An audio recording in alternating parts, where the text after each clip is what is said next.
దళితులకి ఏ విధంగా మేలు చేస్తున్నామో సంక్షేమ పథకాల అమల్లో కానివ్వండి, అభివృద్ధి కార్యక్రమాలు వాళ్ళ ఇళ్ళకి తీసుకెళ్లే కార్యక్రమం కానివ్వండి రాష్ట్ర వ్యాప్తంగా నిర్వహించడం జరుగుతుంది. ఈ నెలలో అంటే మూడో విడతగా ఉత్తరాంధ్ర జిల్లాలో మొట్టమొదటగా ఈరోజు విశాఖ ఉత్తర నియోజకవర్గంలో మా నియోజకవర్గ ఇన్ఛార్జ్ కేకే రాజు ఆధ్వర్యంలో ఈరోజు సాధికారిక బస్సు యాత్ర నిర్వహించడం జరుగుతుంది.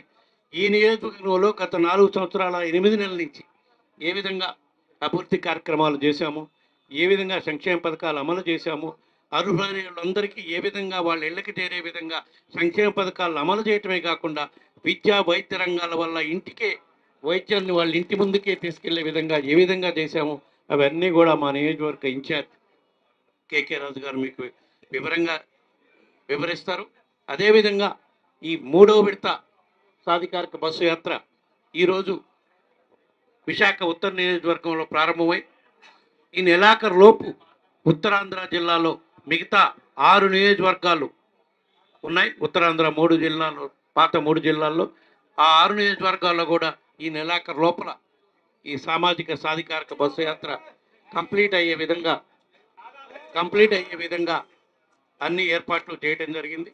ఈరోజు ఇక్కడ సాధికారిక బస్సు యాత్ర అయిపోయినాక ఈ నెల 20వ తారీఖు కానీ 21 కానీ ఆ డేట్ కొంచెం పెండింగ్ ఉంది. పాయకరాపేట నియోజకవర్గంలో, అనకాపల్లి జిల్లా పాయకరాపేట నియోజకవర్గంలో సాధికార బస్సు యాత్ర ఉంటుంది.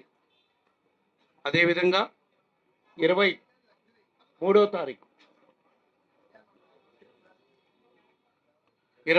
తారీఖు శ్రీకాకుళం నియోజకవర్గం,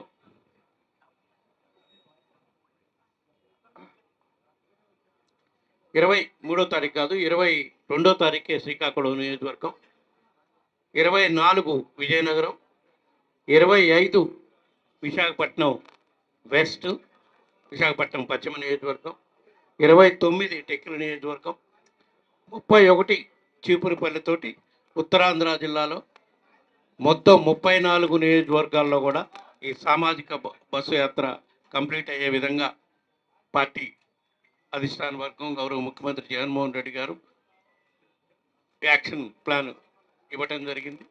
తప్పకుండా ఏ విధంగా ఇప్పటి వరకు అయితే గత 2.5 నెలల నుంచి ఈ సాధికారిక ఉత్తరాంధ్ర జిల్లాలో విజయవంతం చేశారు, అదేవిధంగా రాబోయే రోజుల్లో కూడా ఈ నెలలో జరిగే మిగతా నియోజకవర్గాల్లో కూడా అంతే పెద్ద ఎత్తున సామాజిక బస్సు యాత్రలో ప్రజలు పాల్గొని విజయవంతం చేయాలని చెప్పి ఈ సందర్భంగా తెలియజేసుకుంటూ ఈరోజు సాధికారిక బస్సు యాత్ర గురించి మా నియోజకవర్గ ఇన్ఛార్జ్ కేకే రాజు వివరంగా ఈ నియోజకవర్గంలో చేసిన అభివృద్ధి కార్యక్రమాలను అన్నింటినీ కూడా మీ దృష్టికి తీసుకొచ్చే కార్యక్రమం చేస్తారని చెప్పి తెలియజేసుకుంటూ సెలవు తీసుకుంటాం.